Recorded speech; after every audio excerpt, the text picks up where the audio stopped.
Good morning, everybody, and welcome to the webinar today. My name's Amy, and I'm the Communications Manager here at MorePay. Today, we're going to be talking about implementing a hybrid working model, which is very topical at the minute, which is why I think we've got about 900 people registered for today's webinar, which is why your microphones are muted. So it's not because we don't want to hear from you. Obviously, we've got a live Q&A at the end of the webinar. So drop your questions into this question panel as we go through the webinar content, and we'll do our best to answer everything at the end, although we might struggle to get to all of it, but our expert Linda will do what she can. Another thing to note, if you are facing technical issues, hopefully you're not, but if you are, please again use this question panel. If it's something at our end, I'll do my best to fix it. If it's something at your end, don't worry too much, because this webinar is being recorded, and I'm going to share that recording with you along with some other helpful resources by the close of play today. So what are we going to talk about today? Well, on the agenda for the webinar, first up, we're going to look at the benefits of hybrid working, both for employers and employees. The bulk of the webinar is going to be looking at the policies and procedures that you need to put in place if you're going to implement hybrid working. So this bit's the really important bit. And then there's more considerations as well, which are the health and safety and legal implications that Linda's going to cover also. And then we're going to wrap up with the live Q&A that I have mentioned already. Before I hand over to Linda, I'm conscious that we've got quite a few people on the webinar today who aren't MorePay customers and maybe don't know too much about us. So I will very briefly just cover off a little bit about us. So we provide payroll software and HR software, as well as managed services to businesses all across the UK. And we've got about 10,000 customers now, been around for over 50 years. Our promise is to make payroll and HR easy, and we do that by providing simple onboarding, because we know it can be quite stressful when people switch providers. Easy to use software that has rich functionality, which basically means it's jam-packed with lots of features and automation. And then finally, flexible services that are delivered by our in-house team of payroll and HR experts, of which we have lots and lots. So that's us. If you've got any questions about MorePay and our offering, please use that question box and drop us a line, and we'll get in touch. But I'm going to move on now to the main part of the webinar. So your presenter today is Linda Arrowsmith. Linda is an employment law consultant here at MorePay. She joined us back in 2010. She's worked in HR for more than 18 years, and she's an expert in employment law and human resources. So a wonderful person to have on the webinar today. And of course, she's CIPD qualified as well. Good morning, Linda. How are you? Morning, guys. Hope everyone's well. I will hand over to you now, Linda. Thank you very much, Amy. Okay, so the new buzzword, hybrid working. It's an interesting concept brought out of the pandemic. Most people have worked from home for the last year, including myself, so I understand how difficult it's been for some of us, but it's also been great for others. And I think both companies and employees have seen the benefits of it. So we'll just go through them in a bit more detail now. Okay, so for employers, well, I suppose the main thing at the moment is that working from home or sharing home and office work makes social distancing much easier. I'm sat in my house alone at the moment, so social distancing is not a problem for me. But when we go back in the office, how is it going to look in the office? Can you fit all your staff in the office? You know, would it be better to have a bit of a mix of both, so you can have some people in some days, some people in other days? You know, it's going to make it easier if we introduce this hybrid working model so that we can mix it up a bit and make sure that we're all correctly social distancing. Some people will see reduced property, rental and service costs. What we're seeing from some of our customers is that they've actually closed offices during this time and moved people to solely home working or share of which, but less office space. So that is a real good benefit, one that we are seeing happening. It's also an opportunity to rethink what's the office for? You know, what should we use this space for? You know, normally you've got a full team of people crammed into the office and there isn't really much space for anything else. Whereas with less people in, we can have breakout rooms, we can have more training on site. You know, there are other things that we can use the office space for, not just the all day, every day. What we've seen as well is a happier workforce. You know, a lot of people are quite happy working from home, or even some of them have already shared office and workspace. So you've got a happy team. You know, we've got better customer service, but you know, better customer feedback. So that is a real benefit of giving employees this flexibility to work between the two. Then from that we do get, you know, oh yeah, X and X is a great place to work, this is what they've done for me, so that then improves your reputation out within your sector. So you know, we more pay a great place to work because this is what they've done for us, you know, during this time. So that can never hurt, to have a good reputation in your industry, especially with recruitment being really really difficult at the moment. And another thing that we've also found is that people in the office, when something goes wrong, they just run for IT, and the poor IT guy come running around the office trying to help with every little thing. Whereas when we've been working from home, people have actually just had to get on with it. And therefore it makes people think, can I do this myself? You know, or, you know, is there anything I need to be able to do to help me do this, rather than running for the IT guy or the IT lady. So I've personally experienced myself. I've become better at IT from being at home, and not having to run for my trusty friend was here to come and help me. So yeah, it has a real benefit for employers, because you know, it gives your IT guy time to focus on other things and not just dealing with the constant interaction with day-to-day issues. So yeah, could be a real benefit, having people have to learn how to do things themselves rather than relying on IT on a day-to-day basis. So what are the benefits from employees? You've got a better work-life balance. You know, you are at home some of the time, so you know, things maybe you could just nip to the dentist, you know, things that would normally take 2 hours from the office, you know, could take 10, 15 minutes when you're at home. So it gives you that work-life balance, reduced commuting time and costs, so there's no petrol, which is also a benefit to the environment because less cars on the road.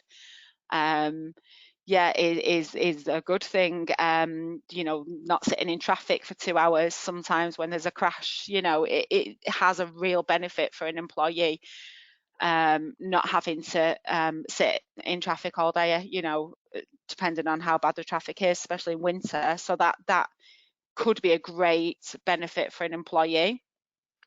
There are fewer distractions. So when you're at home, generally you can just focus because you've not got a team of people around you, or people, you know, catching you as you're on your way to the water cooler to say, "Oh, Linda, have you just got this? Have you just got that?" You know, you get more time to focus. There is also a benefit of, I don't know how many of you are familiar with the word presenteeism, but people just being at work to make it look like they're at work, not necessarily working, which it can be a real problem for some companies. And there will be less of that if people are working between home and office, because they, you know, there's no need for them to sit there impressing anyone to say that I'm sat there till 10 o'clock at night. You know, ultimately they're more likely to just do the job that they're required to do and then finish for the day. So that is also, you know, a good thing that could come out of this hybrid working model. Also, the benefit isn't just to the company, the IT and upskilling. It's also a benefit to an individual, because if you're more confident with your IT and your kit, then that can only be a good thing. Less stress. I know myself, when things don't work, I can get a bit, oh, it's not working. Whereas if I'm a bit more confident and I know what's going on, then there's less of a risk of that happening. So we've talked about the benefits for the company and for the employee, but what should we do before considering implementing it? Well, we need policies in place to make sure that things work right, and that encompasses a lot of things. There are a lot of things to consider when implementing any kind of different working model, and we'll just go through them now one by one. So consultation, what you've got to think of is, can everyone work from home? You know, not everyone has the same benefits of a spare room for an office. have they got private space or a suitable setup? So a desk, a proper chair, correct chair. I don't want people having back issues. What about people that maybe live in shared housing? People who rent, can they work from home? It's a key consideration. You don't want people sat in a bedroom 24/7, working from a bed. It's not great from a DSE perspective, and it may not also give the right output you're looking for a business. Also, you've got to think about is children. So can somebody work from home? Have they got children at home? Is there a space that they can be that the children aren't necessarily impacting their day-to-day work? So there are things to consider when we're thinking about, can you actually work from home? We've all had to in the last 12 months, but going forward, when there's not the have but the may, then there are things that you really need to take on board before implementing it. Now, we also need to think about changes to contract, because a lot of contracts do specify, they should specify your normal place of work. So, that will need to be looked at to say, well, you will be a hybrid worker, and whether we want to actually specify the number of days you're expected to work in the office and home, or whether we want to be a bit more fluid and add that, something a bit more overriding, that you may be able to work between your home and work and this address, and hours to be agreed and decided. But if you are going to move forward with the model, the hybrid working model, it will need to be changed in the contracts of employment. Okay, Amy? So flexible working requests. So even if you haven't got a hybrid working model in place at the moment, lots of people are and can make flexible working requests. You should already have a policy in place to help you deal with that request. If you already have our services, we generally would support you through that process. So we may also want to consider people who have not been with the company for the 26 weeks, given that we're doing it for everyone, potentially.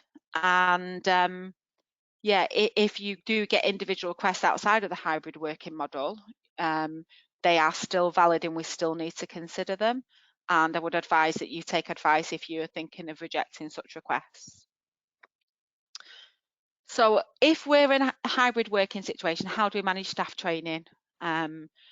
So most companies have dealt with it via Teams or Zoom, or even just conference calls, but we just need to be mindful that we don't have this virtual call burnout where people are going from call to call to call, and that we're building in appropriate breaks. So when you're thinking about staff training, think about how is the best way to manage this, especially with the hybrid working model.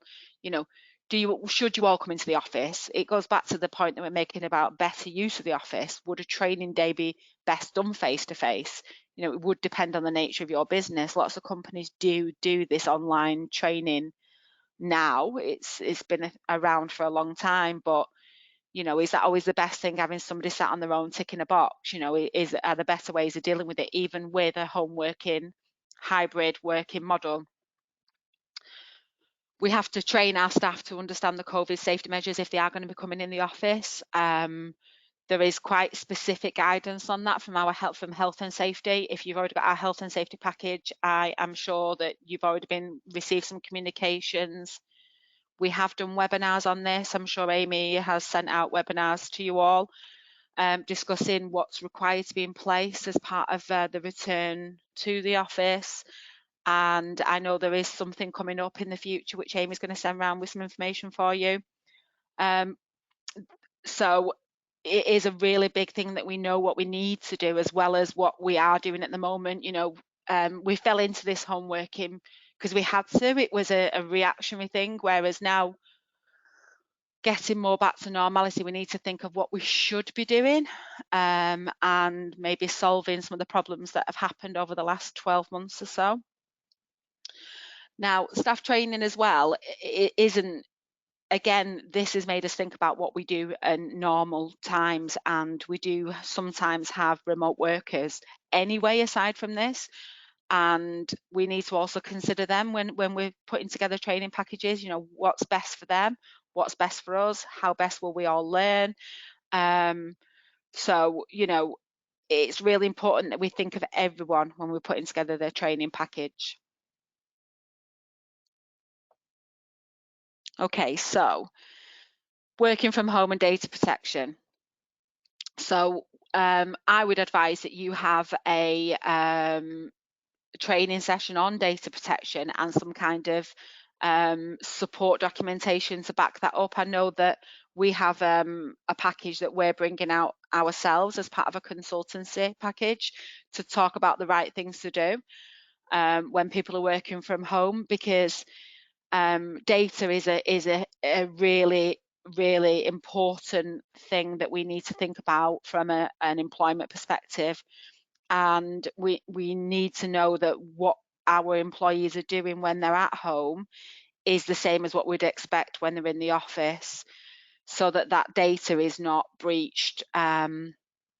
So we need employees to remember that even though they're working from home, they still need to lock the computers when they walk away from them. Any confidential information needs storing away when not in use. You shouldn't just leave your diary on the side of the sofa where you've been sat all day, and it's left with all personal details in there. It should be put away every day, and we need people to agree that that's what they're going to do. If they do have access to printers, they need to be dealing with that data according to how you would do. So secure a secure cupboard to put it in that can be locked, access to a shredder, or just try and avoid hard copies of data at all when they're at home. You've also got to think about how you're going to monitor your employees. So you may want to think about looking at how much, when the times that they're logged on, or monitoring access to the internet. Some companies monitor keystrokes, which I suppose doesn't always measure the amount of work that people do, but it gives you an indication of how many times they've actually been around their technology in the day. But an impact of this is that people can say that you're breaching my human rights, you shouldn't be monitoring me. So we've just got to be careful that we do it appropriately, and that the employees know that's what we're doing, because they're still entitled to some privacy, but still they are doing a job. So we need to make sure that they are aware of any monitoring that we're doing and why we're doing it.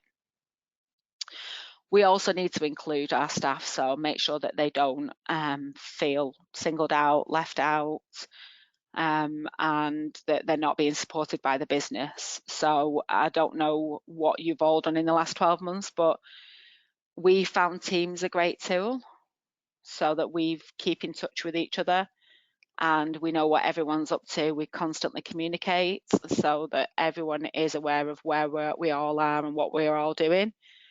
So you may want to consider setting up group chats for your teams, or just something to keep in touch with everyone if they are going to be working from home continually going forward. So this is something that has come up quite a bit on the advice line, and it can be tricky, and it's working abroad. So lots of people have gone to their native countries during the pandemic, and some companies have very kindly allowed their staff to continue working outside of the UK. Now, depending on which country you're working in, there are tax implications or employment rights implications. I know even if you're working for a UK company and you're working in a country like France, then the French employment legislation does at times come into play. So it's really important that you do consider these implications by taking advice on it before you allow it. We also think about the same things that we would think about as an employee in the UK. So the health and safety, the data security. We need to understand whether they're covered by the employee's liability insurance, whether there are any time zone issues. You know, if somebody's in a country that's 3 hours ahead of the UK and they need to deal with UK calls in UK time, that's something else that we may have to think about. It's really important that we consider all this before we agree, you know, any implication on the service. And what we could always do is trial anything like this to ensure that we give it due consideration and trial that, and then if it doesn't work, then we address it accordingly. But it could have a great impact on the business, so it may be worth considering. And then insurance policies. We need to ensure that that our employees are covered when working remotely for any potential liabilities that may arise. These may be simple things like back injuries due to not having a correct work setup. So we need to ensure that our staff are covered working remotely.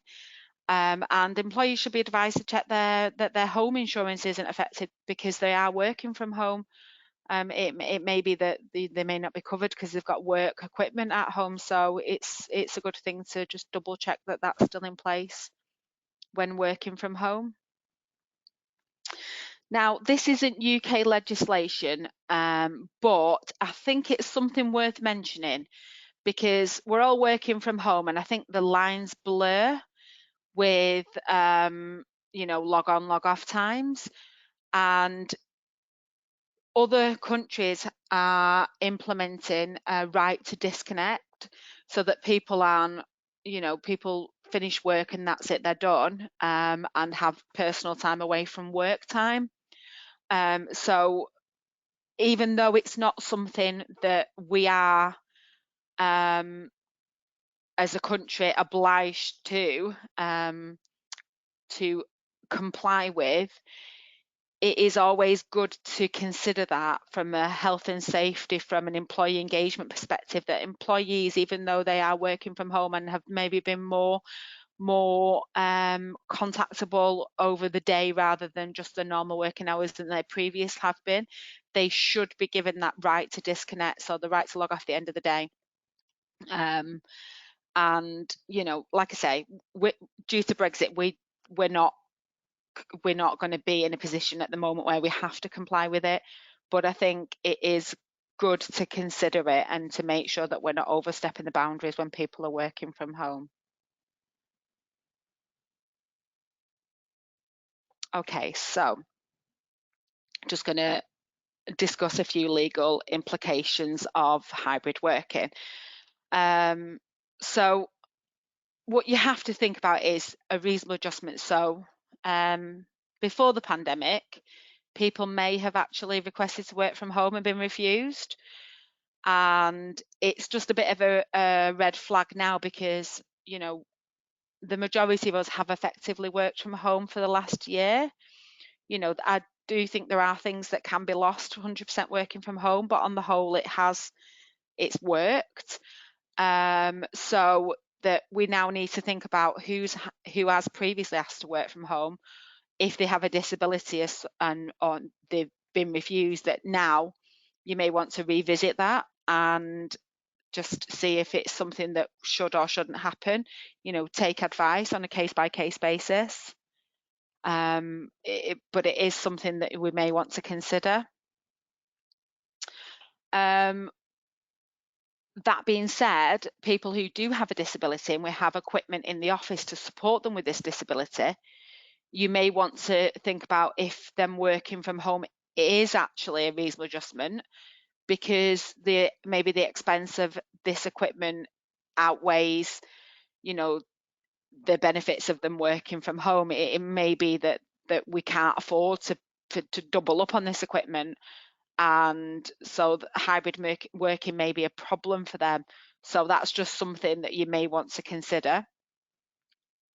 You also might want to consider, does hybrid working deliberately alienate a particular group of people? You know, young workers maybe live at home with mum and dad, haven't got the room to work from home. You know, they haven't got a safe working setup. It might be that you may want to make exceptions if you're going to introduce it for everyone, to take into account people's individual circumstances. You know, maybe people who have a full house, you know, of lots of family members, you might want to think about, is it the right thing to do for them? So even though you might want to do it for 90% of your workforce, that 10% may still want to come into the office 5 days a week. We also maybe want to think about flexible working requests. So, you know, whether there's any discrimination accepting a particular person's flexible working request over another person's, you know, where a female is allowed to do it because of childcare responsibilities, but a male isn't allowed to do it. You know, is that a concern? Is that something we may want to consider? And then we also may want to think about if maybe it is just that we've got the women that are more likely to want to work remotely because maybe childcare responsibilities, you know, it's quicker to drop the child off at the childminder and 5 minutes walk and back to work rather versus an hour commute. But then does that then lead to potential discrimination because they may not be as visible in the workplace, therefore get overlooked for things? So there are lots of things to consider when thinking about implementing a hybrid working model and who it's going to affect.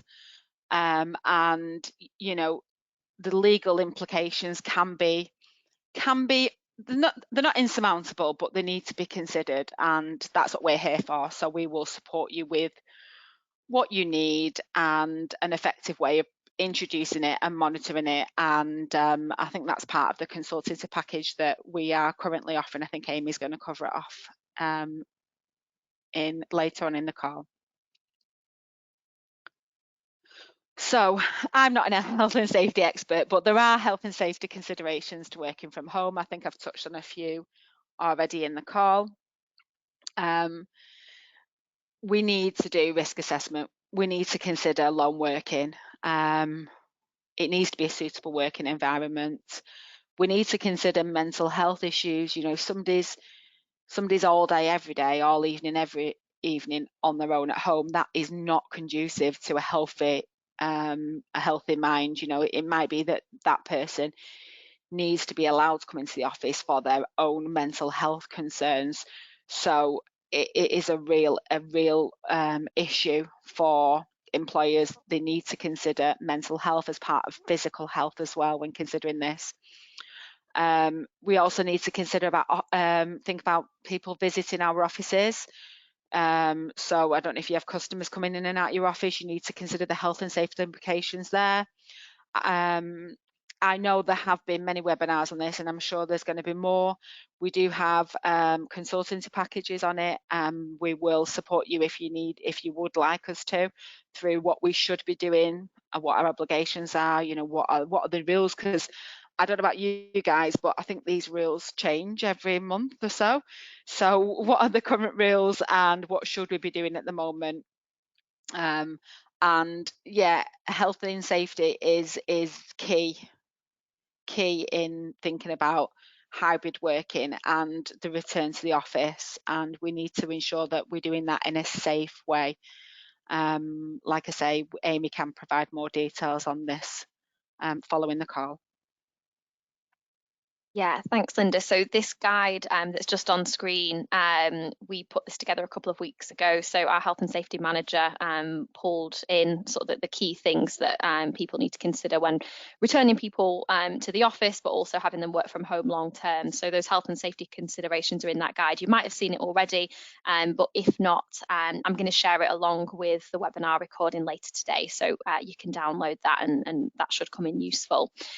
So thanks very much, Linda. We're just going to go to questions now, and we should have plenty of time for those. So let's see what we've got.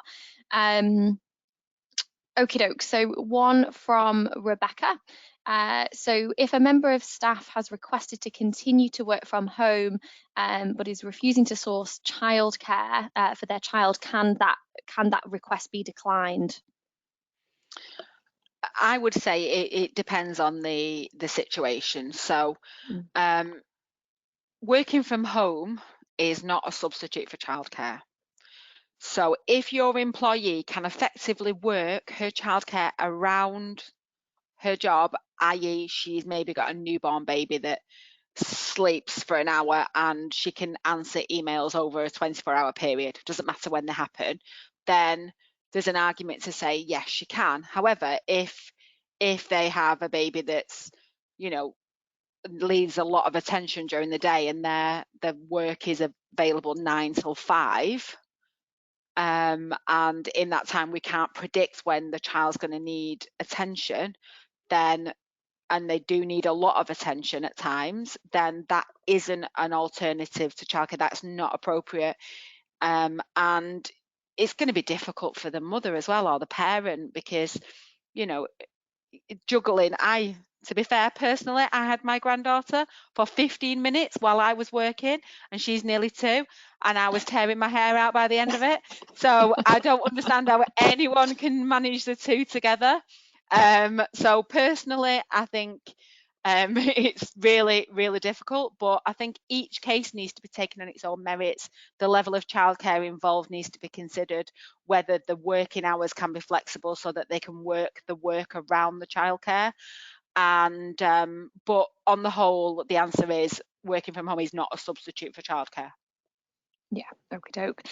Question from Veronica, which is a health and safety one, but I think it creeps into HR. So she's asked how would you recommend that employers can check up or ensure that the work setup meets the health and safety standards? So she's asked, for instance, would it ever be acceptable for the employee's line manager to visit that employee's home and have a look?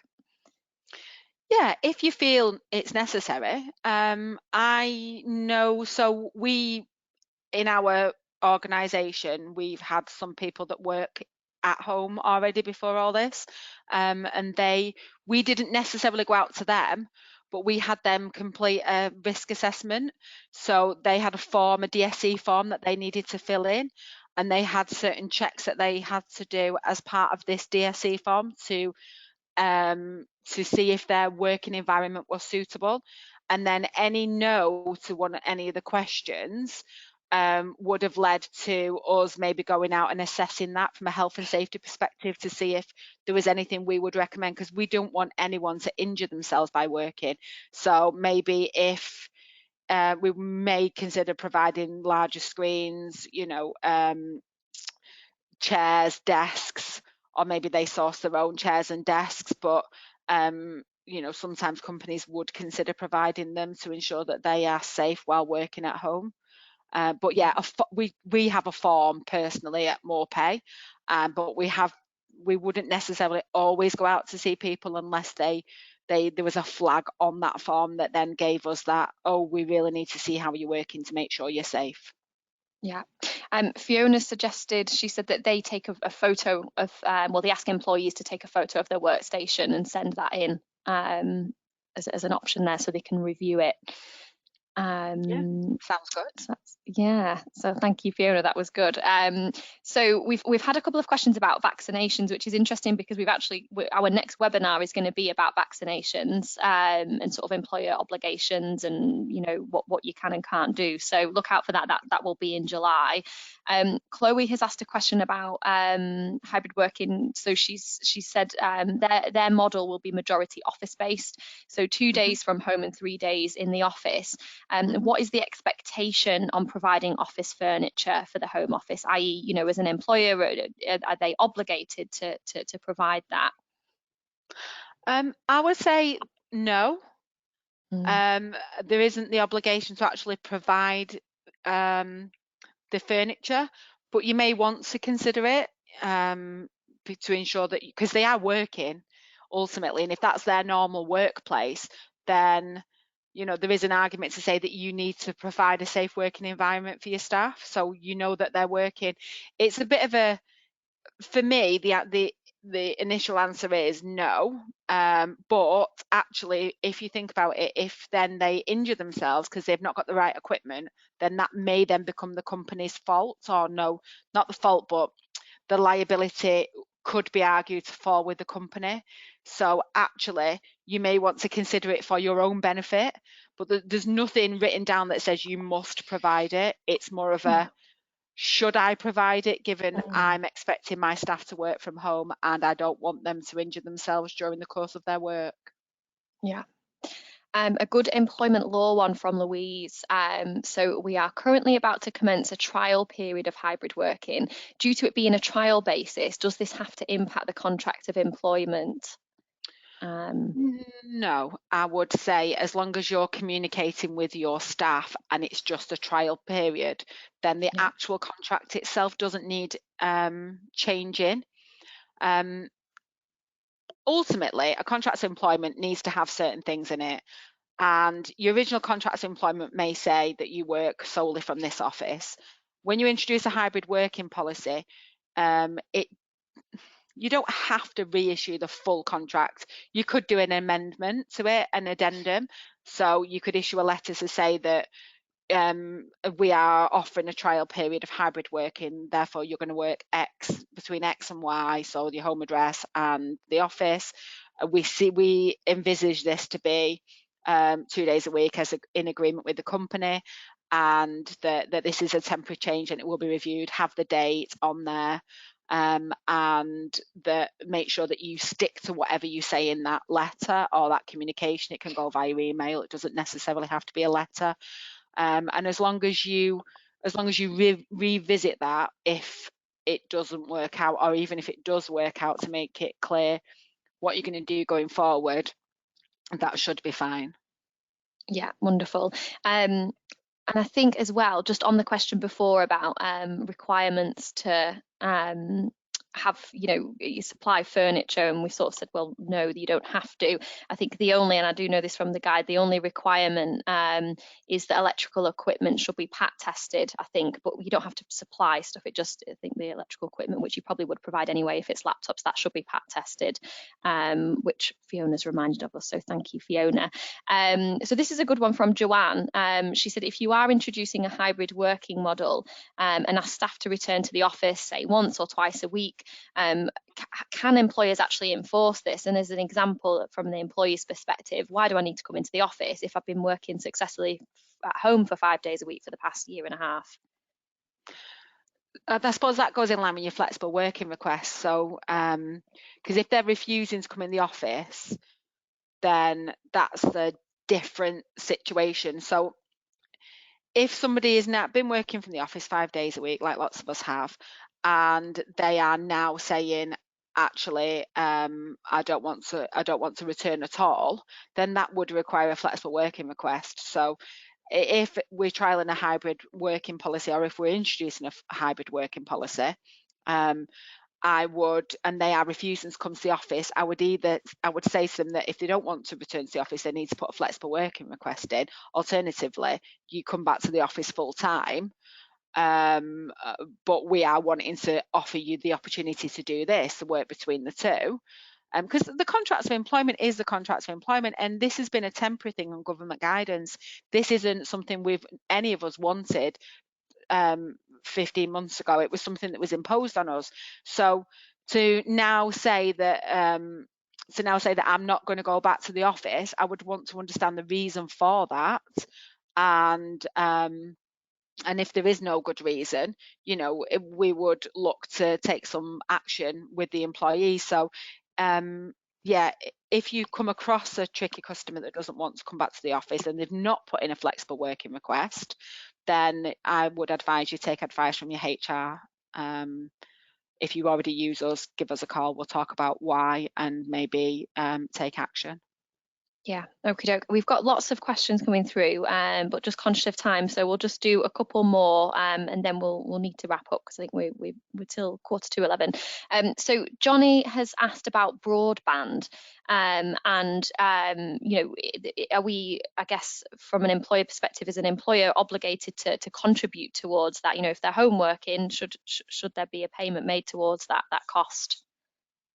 So this is I would say more of a moral rather than employment law query, because we want people to work, and if they've got poor broadband, therefore poor quality advice, but we're saying to them, we want you to work from home, then it may be that we may want to support them and maybe want to contribute towards broadband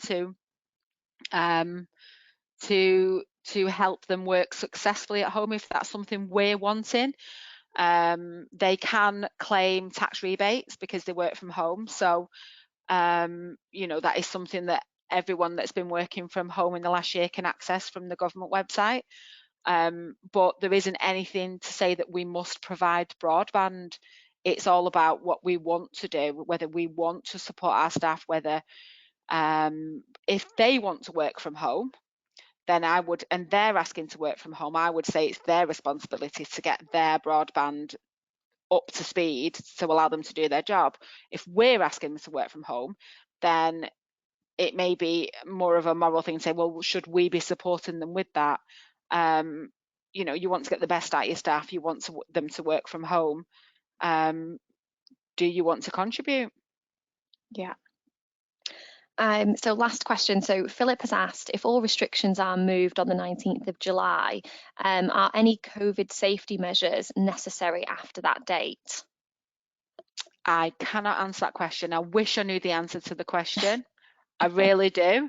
I want to know if I can go on holiday in a week and a half time, guys, but I'm not sure. I've not got the answer yet. So, I wish I knew the answer to that question. I think we all would want to know what's going to happen. And, are there still going to be elements of social distancing advised even after the 19th of July? Who knows? I'm not even sure the Prime Minister knows at this point in time, unfortunately. So I wish I knew the answer, but I really don't. To be confirmed on that one.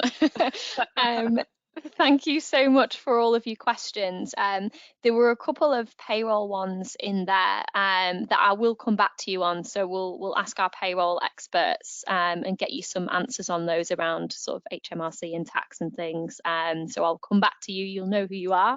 But just to wrap things up, so if you are interested in some more support, because it is a really complicated area, Linda's obviously mentioned the consultancy package of support that we've put together at MorePay, all about hybrid working. So we've got a webinar on that on Tuesday, so next Tuesday at 10 a.m. So it'll be about half an hour. You could join that and see if it's something that you think would be beneficial to your business. I'll send you a link today along with the recording and everything else we're sending.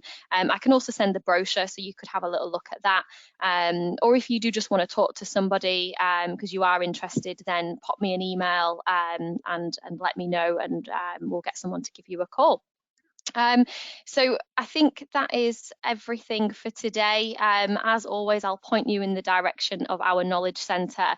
There's always lots on there. Obviously, Linda had mentioned previous webinars that we've run. They're all in there, all recorded and free to access. So if you've missed anything around returning to work, then feel free to watch those. Obviously, all the guides that we've created as well, and blog posts written by our experts are all in there, so you can search in the search bar or browse by topic. And that's everything from us. So hopefully you found today useful. A big thank you to Linda, who is fabulous as always, and has run through a really great webinar there and answered lots of questions. So thank you. As mentioned, the webinar recording will be with you along with supporting resources by close of play today. And with that, I think that's everything. So have a lovely day and we'll see you soon. Thanks, guys.